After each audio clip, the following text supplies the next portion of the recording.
മക്കളെ, ജെറുസലം വചന കൂടാരത്തിൽ നിന്നും 3 മിനിറ്റ് പ്രാർത്ഥനയ്ക്കായി വിദേശത്തു നിന്നും സ്വദേശത്തു നിന്നും പ്രേക്ഷിതരും ശുശ്രൂഷകരും അന്തേവാസികളും അപ്പസ്തോലന്മാരും സഹനപ്പൂക്കളും നമ്മളെല്ലാവരും ഒരുമിച്ച് ചേർന്നിരിക്കുകയാണ്. വലിയ ആകാംക്ഷയോടെയാണ് നമ്മളെല്ലാവരും ഈ പ്രാർത്ഥനാ ശുശ്രൂഷയിൽ പങ്കെടുക്കുന്നത്. കാരണം വചനമാണ് എൻ്റെ ഹൃദയത്തിലേക്ക് വരുന്നത്. വചനമാണ് നമ്മെ ശക്തിപ്പെടുത്തുന്നത്. വചനമാണ് നമുക്ക് സൗഖ്യം തരുന്നത്. ഇന്നത്തെ വചനം കേൾക്കണ്ടേ?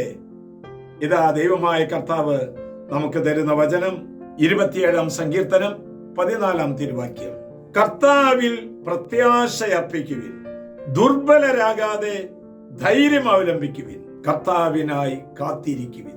3 മണിമുത്തുകൾ ഇതിനകത്ത് മറച്ചു വെച്ചിട്ടുണ്ട്.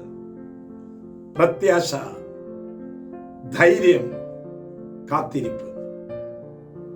നമ്മുടെ ജീവിതത്തിൽ എന്ത് സംഭവിച്ചു കഴിഞ്ഞാലും ദൈവം അറിയാതെ സംഭവിക്കുകയില്ല എന്നുള്ള ഒരു വലിയ പ്രത്യാശ. മരണത്തിന്റെ നിഴൽ വീണ താഴ്വരകളിൽ കൂടി നടക്കുകയാണെങ്കിലും ദൈവം എൻ്റെ കൂടെ ഉള്ളതിനാലുള്ള ആ ധൈര്യം. നമ്മുടെ ജീവിതം മുഴുവൻ തലകീഴ് മറിഞ്ഞാലും ദൈവത്തിനായി കാത്തിരിക്കുന്ന മക്കളാണ് നമ്മൾ ഓരോരുത്തരും. ഞാൻ സിംസൺ, ചിറ്റാട്ടുകര ഇടവകാരമാണ്.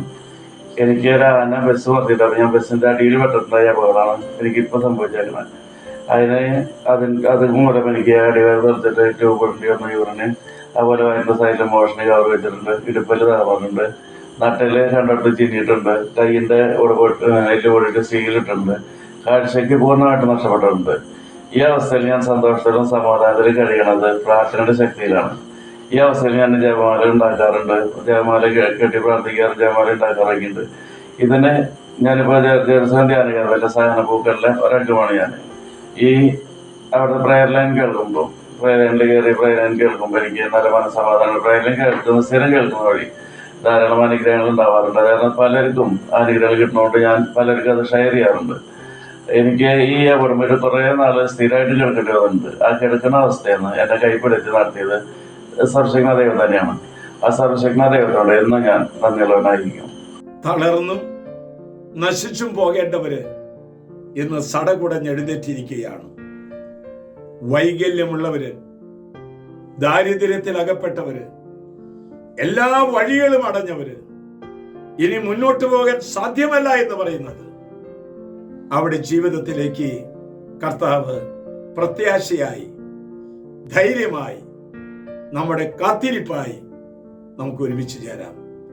ആശ്വാസപ്രദമായ രാത്രി, പ്രതീക്ഷാ നിർഭരമായ പ്രഭാതം, സത്പ്രവർത്തികൾ നിറഞ്ഞ ദിവസം നൽകി ദൈവം നമ്മെ എല്ലാവരെയും അനുഗ്രഹിക്കട്ടെ.